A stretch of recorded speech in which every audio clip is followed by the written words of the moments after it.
Every so often, it's good to review. Let's take the time now to do that. My presentations thus far have been focused around establishing some basic concepts of intercultural competence that included looking at culture from different perspectives, analogies, and definitions. I encourage you to operationalize a definition of culture that was your own. I defined around intercultural competence with first, second, and third culture kids, interculture, and competence. You have definition of intercultural competence and should have created your own definition. Most recently, I argued about how we can see that culture is real because we feel it and experience it psychologically, socially, in our adjustments to other places, and by going through culture shock. We've tried to focus somewhat on you to see what intercultural competence is to you and for you. Conflict occurs interculturally among more than two or cross-culturally between two cultures. The skill set for intercultural spaces is a little different than for crossing cultures in that it is more neutral in terms of behavior, often using a common language that is not native to all, which brings some complications. As we know, the difference between cross-culture and interculture from this familiar diagram, even though we don't necessarily see it in reality, but feel it like colliding icebergs, which most often collide underwater in the things that are unseen, undeclared, and nonverbal. These are the intercultural conflicts that I've been talking about, those that occur along dyadic continua. Other terms that are out there bear some explanation. Bicultural people are those who claim identities in two or more cultures. Multiculturality can describe a person or a person's culture.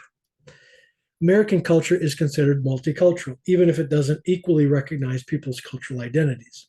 So multiculturalism represents more of an appreciation of the cultural differences that exist within one nation than anything else. As I've said, the intercultural is interstitial, existing in the transitional spaces between more than two cultures. Multicultural is more a description of a nation or place.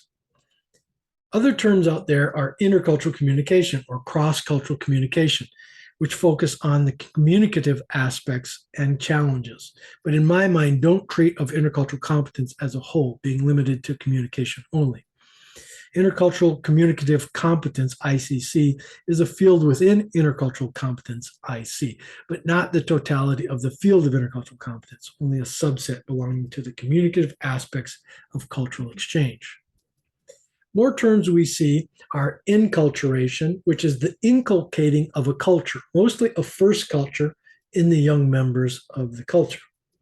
Acculturation represents the adjustment to another culture, and culture shock occurs in these second culture situations where one is acquiring a new set of skills in another culture.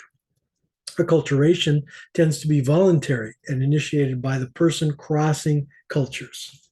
Assimilation is not necessarily voluntary, but is an adjustment to a new culture that can be forced on people. Therefore, it has a negative connotation as a result. Read here Native American schooling in the United States and Canada as a forced assimilation, not unlike the Borg in Star Trek Next Generation. It is not a voluntary process. If you still haven't defined intercultural competence for yourself, get it now and get your definition or your notes now and start taking notes here. Within intercultural competence, we have terms that have been defined. Interculture is that space where more than two cultures come together or collide. Cross-culture is limited to two cultures only. Competence is that knowledge base and the understanding for doing something skillfully or well. Here are two definitions from a Western perspective that you've already seen in another presentation. You can pause it here if you need to, or pause it throughout. And two more with Fontini's definition, which has so influenced my own definition of intercultural competence. And we can see the commonalities in these definitions through the color coding. Take a minute here to identify the commonalities. Pause it if you need to.